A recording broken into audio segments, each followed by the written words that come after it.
প্রায় ১০ ঘণ্টা পর ঢাকা টাঙ্গাইল বঙ্গবন্ধু সেতু মহাসড়কে যান চলাচল স্বাভাবিক হয়েছে। সর্বশেষ পরিস্থিতি জানাতে আমাদের সঙ্গে সরাসরি যুক্ত হচ্ছেন সহকর্মী সোহেল তালুকদার। কথা বলবো তার সাথে।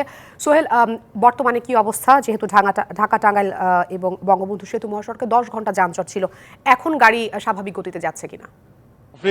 সর্বশেষ তথ্য দিয়ে রাখি যে এখন আমি বঙ্গবন্ধু সেতুর যে ঠিক পূর্ব প্রান্তে রয়েছি। এই পূর্ব প্রান্তে দেখতেই পাচ্ছেন যে আমরা যেটি বলছি যে সেই পূর্ব প্রান্তে এসে কিন্তু একেবারেই সেতুর সামনে এসে কিন্তু এই গাড়ির যে জটলা, সেই জটলা কিন্তু তৈরি হয়েছে। এবং এখানে যে অবস্থা আমি দেখছি, আমার সহকর্মী যদি পুরো এলাকার চিত্রটি একটু ঘুরে দেখায় তাহলে আপনি বুঝতে পারবেন যে এই মহাসড়কের এখন বর্তমান অবস্থাটা কি।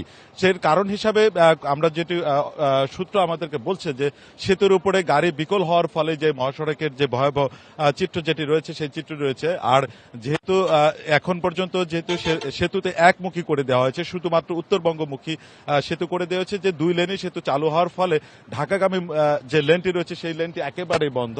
সেই বন্ধ থাকার ফলে যে পরিস্থিতি তৈরি হয়েছে যে সেতুর উপরেই এখন যানজট সৃষ্টি হয়েছে।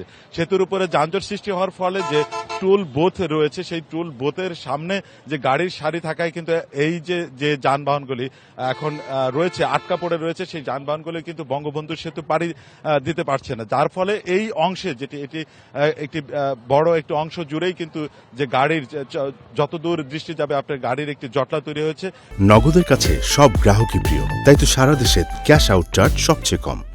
এখন সেতুর উপরে যে যানজট যেটি রয়েছে সেই যানজট যে নাগাদ অপসারণ না করা হবে বা দ্রুত খুলে না দেওয়া হবে সেই পর্যন্ত কিন্তু এই যে ঢাকা টাঙ্গাইল মহাসড়কের যেটি আমরা স্বস্তির বলছিলাম সেই স্বস্তির অবস্থাটা কিন্তু এখনো আরো লম্বা সময় থাকবে বলে তারা জানাচ্ছিলেন। আর পাশাপাশি যে বিষয়টি বলছি যে যেহেতু মহাসড়কে গাড়ির চাপ কমে এসেছে, মানে সেই কারণে কিন্তু যে এই যানজটের যে এই মানুষগুলো প্রায় ঘন্টাখানেক ধরে আটকে রয়েছে, সেই আটকে থাকা মানুষের যে লম্বা সারি, সেই লম্বা সারিটি যেটি প্রায় রাত 11টা থেকে রাবনা বাইপাস পর্যন্ত 20 থেকে 22 কিলোমিটার পর্যন্ত যে যানজট দীর্ঘ হয়েছিল সেই দীর্ঘটা এখন হচ্ছে না। তবে সেতুর যদি সেই যানজট সহসায় দূর করা না যায়, ধীরে ধীরে এই যানজটের যেটি স্বাভাবিক বলছিলাম সেটি আগের অবস্থায় ফিরে যাবে। আফরিন।